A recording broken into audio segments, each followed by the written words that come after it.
Assalamu alaykum wa rahmatullahi wa barakatuh. Mes frères et sœurs en islam, que la paix, la miséricorde et la bénédiction d'Allah soient toujours sur vous et vos familles. Bienvenue sur Rêve d'Islam, un espace de douceur, de sagesse et de lumière intérieure. Avant de commencer ce doux rappel, n'oubliez pas de vous abonner à la chaîne pour ne rien manquer de nos voyages spirituels vers la paix de l'âme, la tristesse. Ce poids invisible mais si lourd que personne ne peut voir et pourtant que l'âme ressent dans ses moindres replis. Ce n'est pas simplement un sentiment passager ou une faiblesse. Non. La tristesse est un voile qui s'abat doucement sur le cœur, comme une nuit silencieuse qui voile la lumière du jour. Elle n'épargne personne, pas même le plus noble des hommes, notre bien-aimé prophète Muhammad. Imagine un cœur qui bat pour l'humanité tout entière, qui porte le fardeau des injustices, des douleurs, des épreuves de ses frères et sœurs, comme une mer immense qui engloutit les tempêtes des âmes. Ce cœur, malgré sa proximité divine, connaît aussi les ombres. Il ressent les chagrins, la lourdeur des pertes, les incompréhensions, les tourments invisibles. C'est ce que nous allons contempler aujourd'hui. Comment celui qui était la meilleure des créatures, illuminé par la lumière d'Allah, a traversé ces moments d'obscurité intérieure? Quels étaient ses refuges? Où posait-il son regard lorsqu'un voile de tristesse obscurcissait son horizon? La tristesse, quand elle s'installe, peut emprisonner l'âme dans un labyrinthe de questions, de doutes et parfois même de solitude.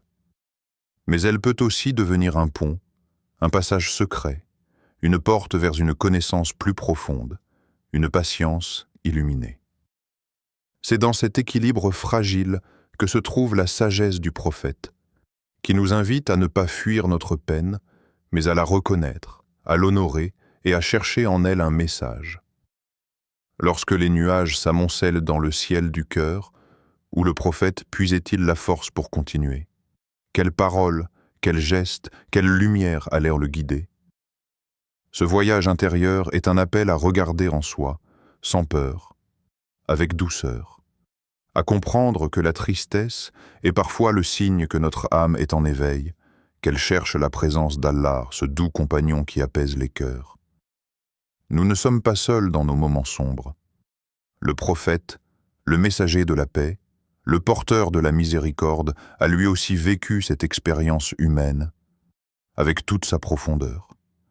Sa méthode n'était pas d'ignorer sa douleur, ni de la cacher, mais de la confier à celui qui connaît les secrets du cœur. Dans cette exploration, je vous invite à suivre pas à pas cette lumière discrète qui éclaire les pas du prophète dans la nuit de la tristesse. À vous laisser toucher par la simplicité et la puissance de ses actions, de ses paroles, qui apaisaient ses blessures invisibles. Aujourd'hui, plus que jamais, alors que les cœurs du monde sont souvent lourds, cette leçon résonne avec une intensité nouvelle. Apprendre à reconnaître notre propre tristesse, à la traverser avec foi, à puiser dans le souvenir d'Allah la paix qui dépasse toute compréhension. Que ce rappel soit une main tendue vers vous, une présence douce qui vous invite à ne jamais craindre la tristesse, mais à la voir comme une étape sur le chemin vers la lumière. Il est un moment dans la vie de chaque être, même du plus noble d'entre eux, où l'âme se retire pour se recueillir. Le prophète Muhammad, porteur de la lumière et messager de la miséricorde, n'a pas échappé à ces instants où le poids du monde semblait peser sur ses épaules.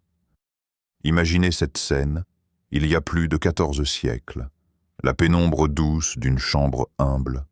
Un homme assis, le regard baissé, le front parfois plissé par la lourdeur d'une tristesse silencieuse. Ce n'est pas un homme brisé, mais un homme profondément humain. Son cœur n'est pas indifférent. Il est meurtri par la douleur de voir son peuple errer dans l'égarement, par la cruauté des oppresseurs, par les pertes personnelles et les incompréhensions qui l'entourent. Cette tristesse, pourtant si intense, n'est pas une faiblesse. C'est un miroir de compassion. Le prophète ne porte pas seulement ses propres douleurs, il ressent celles de toute l'humanité. Sa peine est un témoignage vivant de son amour immense, de son attachement sincère à chaque âme créée par Allah. Dans ce silence lourd, une présence douce vient réconforter. Khadija radiyallahu anha, son épouse bien-aimée, sent cette tristesse dans l'air. Elle sait que ce n'est pas le silence d'un homme absent, mais la profondeur d'un cœur chargé. Sans jugement, sans parole inutile, elle s'approche avec une tendresse infinie. « Ô mon bien-aimé, Allah est avec toi », lui murmure-t-elle. Ces mots simples portent en eux une puissance immense, une guérison plus profonde que tous les remèdes.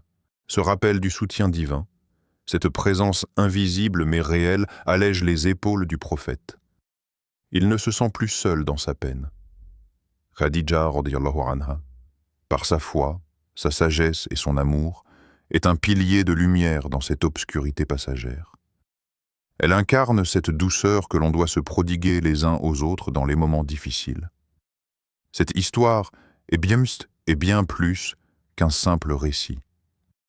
C'est une invitation pour nous tous à reconnaître que même ceux qui paraissent invincibles portent parfois le poids du chagrin. Et surtout, que l'accompagnement, la présence bienveillante, la parole douce et sincère peuvent être un baume puissant pour une âme blessée. Elle nous enseigne que la force ne réside pas dans l'absence de tristesse, mais dans la capacité à accueillir cette tristesse, à s'entourer de soutien et à se tourner vers Allah. Quand la nuit semble trop noire, le cœur peut se souvenir de ces paroles de Khadija radiyallahu anha, une promesse silencieuse que la présence divine ne faillit jamais, que la miséricorde d'Allah est une lumière inextinguible au cœur des épreuves. Ainsi, dans le silence de cette chambre, entre ombre et lumière, se révèle la profondeur de l'humanité du prophète. Une humanité qui nous rappelle, à nous aussi, de ne jamais craindre nos tristesses, car elles sont une porte vers la lumière et la proximité d'Allah. Dans la profondeur du silence où la tristesse habite, il existe une lumière, un baume invisible que seul le cœur qui cherche peut reconnaître. Cette lumière, c'est la parole d'Allah gravée dans le noble Coran, qui vient résonner dans l'âme comme une douce mélodie, un souffle de paix au milieu de la tempête. Écoutez, mes frères et sœurs, ces paroles divines qui traversent les siècles avec la même force et la même tendresse. Certes, avec la difficulté et, certes, la facilité. Oui, avec la difficulté et la facilité. Sourate Ash-Shar, 84, 5, 6. Ces mots répètent 2 fois la même vérité, comme pour s'assurer que le cœur ne l'oublie jamais. Que dans chaque épreuve, dans chaque moment où l'horizon semble s'assombrir, la facilité est promise. Mais pas simplement après l'épreuve, non. La facilité est présente dans l'épreuve elle-même, cachée comme une perle précieuse dans la coquille rugueuse. C'est une invitation à ne jamais perdre espoir, à regarder au-delà du voile de la douleur pour entrevoir la lumière d'Allah qui perce l'obscurité. Et il y a cette autre promesse, celle qui apaise l'esprit et nourrit la sérénité du cœur, ceux qui croient et dont les cœurs trouvent leur satisfaction dans le souvenir d'Allah. Oui, c'est dans le souvenir d'Allah que les cœurs trouvent la paix. Sourate Ar-Ra'd 13, 28. Que signifie ce souvenir? Ce n'est pas un simple rappel mécanique, mais un acte d'amour, une connexion profonde avec le divin. C'est le dhikr, ce murmure doux et constant qui fait vibrer le cœur, qui le purifie, qui le nourrit. Le souvenir d'Allah est comme l'eau fraîche qui jaillit dans un désert brûlant. Il est le souffle qui ranime le feu intérieur et dissipe les nuages de l'angoisse. Lorsque le cœur se perd dans le tumulte de la vie, il peut retrouver sa boussole en se tournant vers celui qui est le plus proche, celui qui ne dort jamais, celui qui connaît chaque battement de notre âme. Ces versets ne sont pas seulement des mots, Ce sont des portes ouvertes vers une paix infinie. Un refuge sûr où l'on peut déposer ses fardeaux, ses peines, ses inquiétudes. En méditant sur ces paroles, laisse ton cœur s'apaiser. Respire profondément et répète en toi ce secret transmis par le Coran. Avec chaque difficulté, la facilité est là, prête à éclore.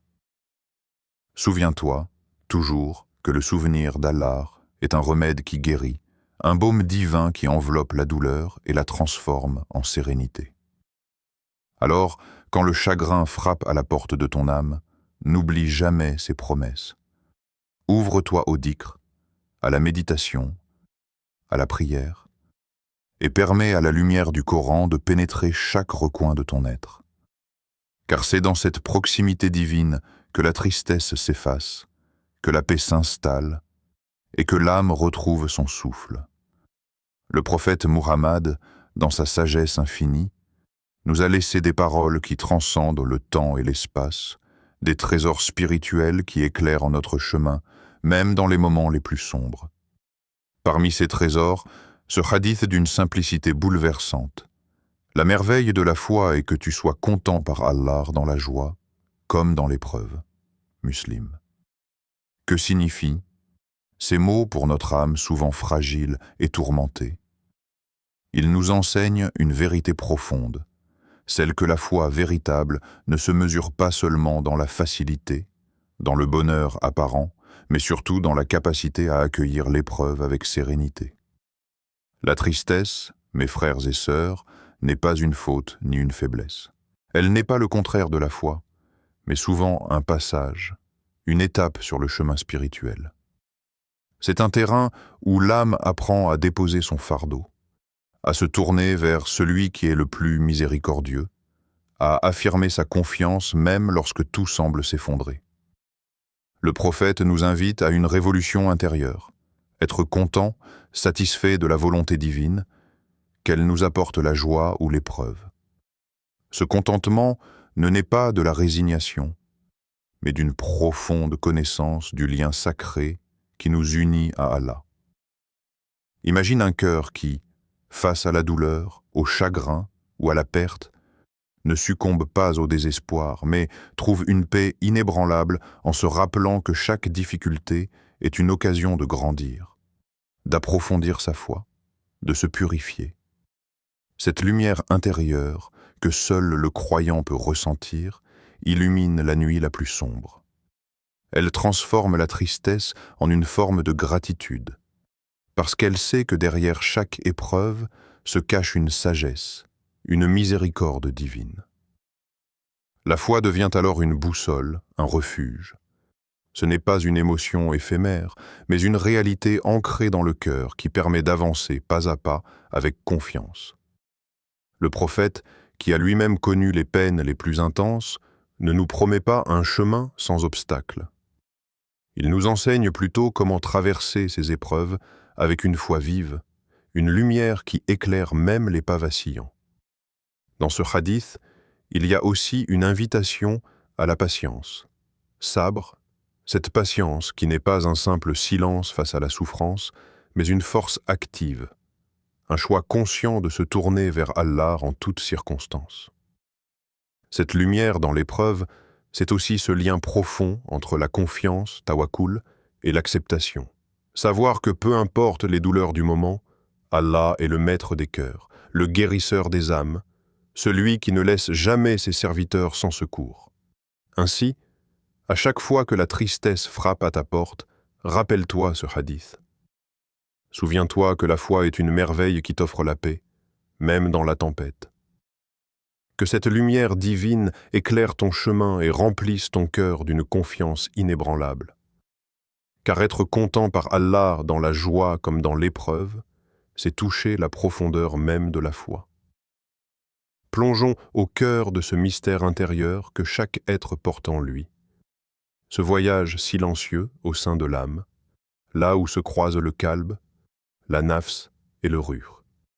Ces mots, chargés d'une sagesse ancienne, révèlent les dimensions de notre être, en particulier quand la tristesse frappe à notre porte. Le kalb, Ce cœur si fragile et pourtant si puissant est le siège de nos émotions les plus sincères. Il ressent profondément, il vibre au moindre souffle, il s'imprègne des douleurs invisibles que le monde extérieur ignore souvent. Lorsque la tristesse s'installe, c'est le calme qui emporte le poids, il en ressent l'écho dans chaque battement. Mais ce cœur n'est pas simplement un organe, c'est une porte, un sanctuaire où le divin peut se manifester, où la lumière peut percer même les ténèbres les plus épaisses.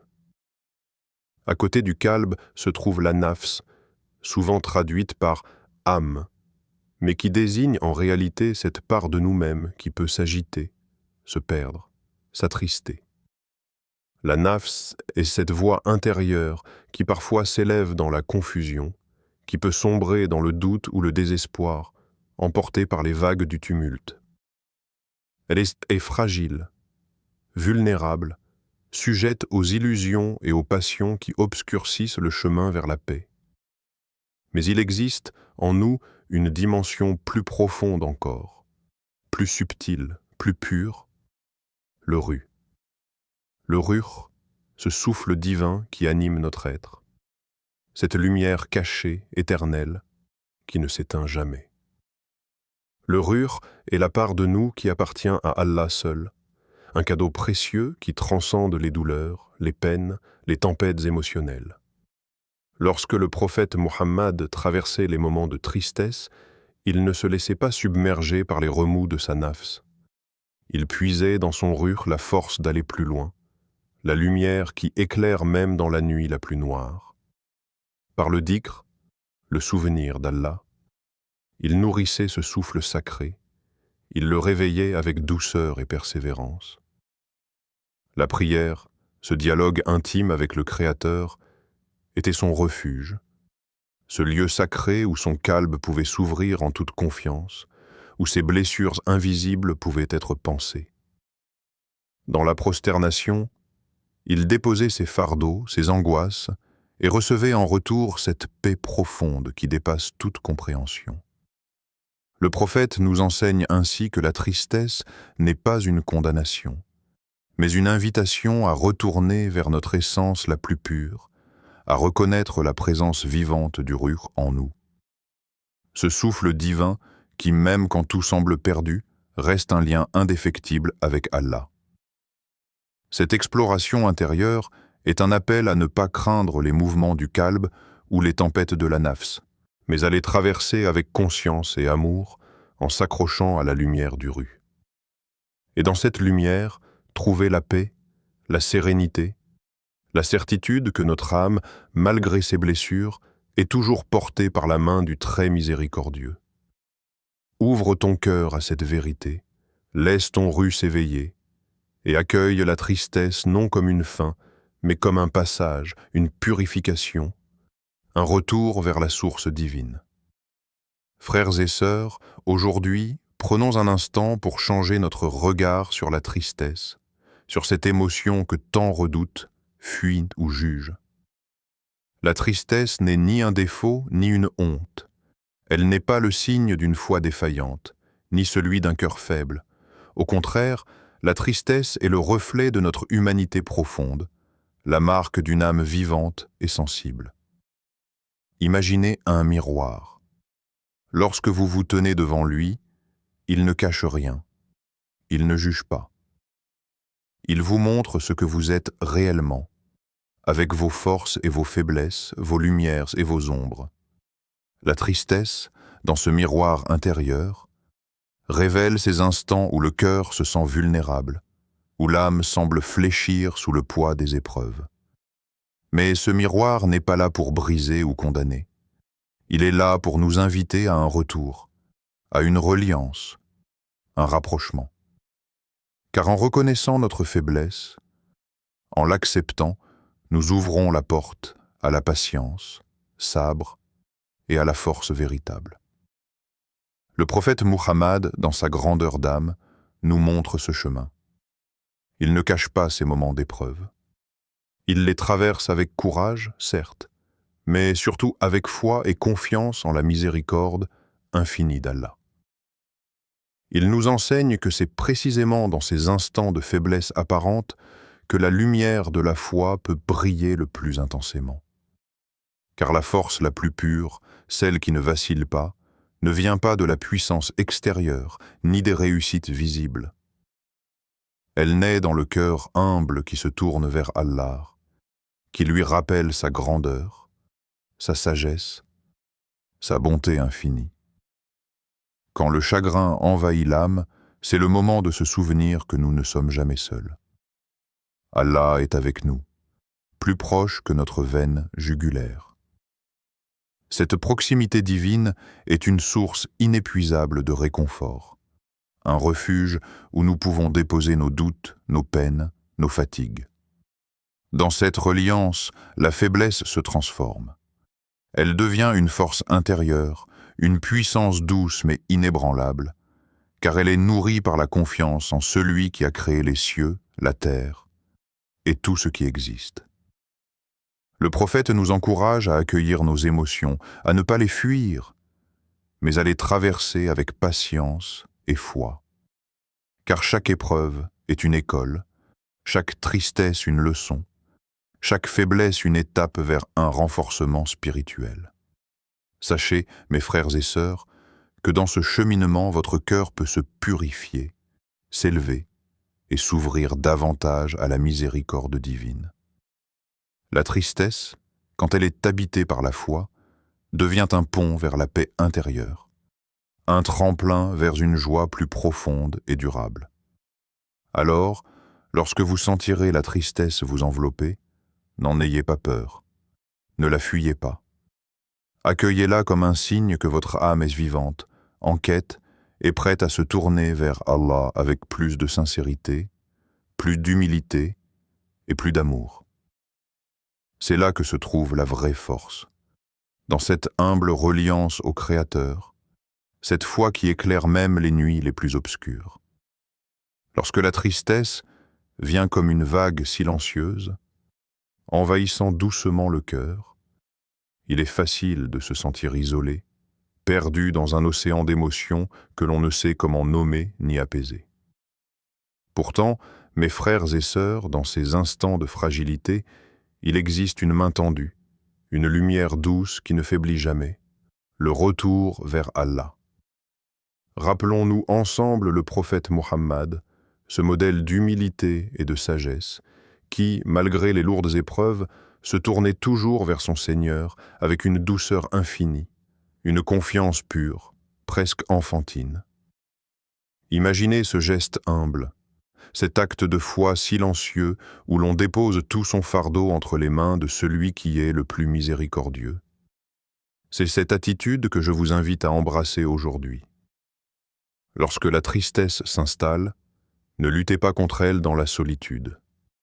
Tournez-vous vers Allah avec la même innocence qu'un enfant cherche la protection et la tendresse de sa mère. Ce n'est pas un signe de faiblesse, mais la plus grande force que l'âme puisse déployer.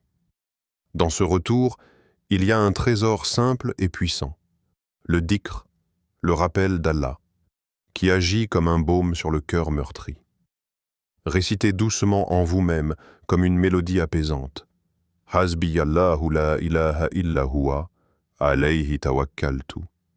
Allah me suffit, il n'y a pas de divinité digne d'adoration sauf lui, en lui je place ma confiance. Ces mots ne sont pas de simples syllabes. Ce sont des clés qui ouvrent les portes du soulagement, des paroles vivantes qui purifient l'âme et apaisent les tourments intérieurs. Laissez ce dhikr s'infiltrer dans chaque recoin de votre être, comme une pluie douce qui vient nettoyer la poussière des soucis. Laissez-le devenir votre refuge, votre compagnon fidèle dans les heures de tristesse. Ressentez comment, au fur et à mesure que ces mots se répètent, une paix profonde commence à s'installer. Une sérénité qui dépasse toute compréhension humaine.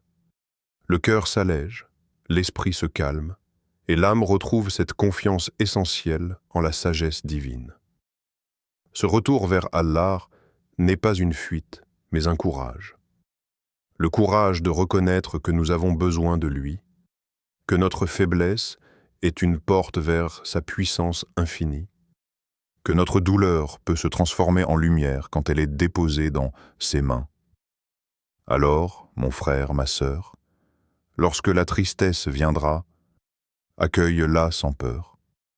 Tourne-toi vers Allah avec douceur, avec foi, avec la conviction que chaque souffle, chaque parole de dhikr est un pas vers la guérison.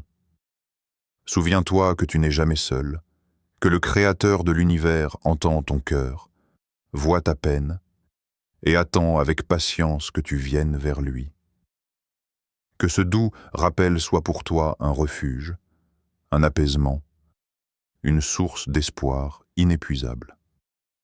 Ô toi, cœur en quête de paix, sache que même dans l'ombre la plus dense, la lumière d'Allah veille sur toi. Qu'il te donne la patience douce comme le miel, la sérénité profonde comme l'océan, et l'espoir constant comme le souffle du matin. Qu'Allah le très miséricordieux guérisse nos cœurs blessés, qu'il allège nos tristesses et qu'il nous enveloppe dans sa paix éternelle. Amen. Si ce rappel a touché votre âme, n'oubliez pas de liker, de partager et de vous abonner à Rêve d'Islam. Qu'Allah vous bénisse abondamment, mes frères et sœurs.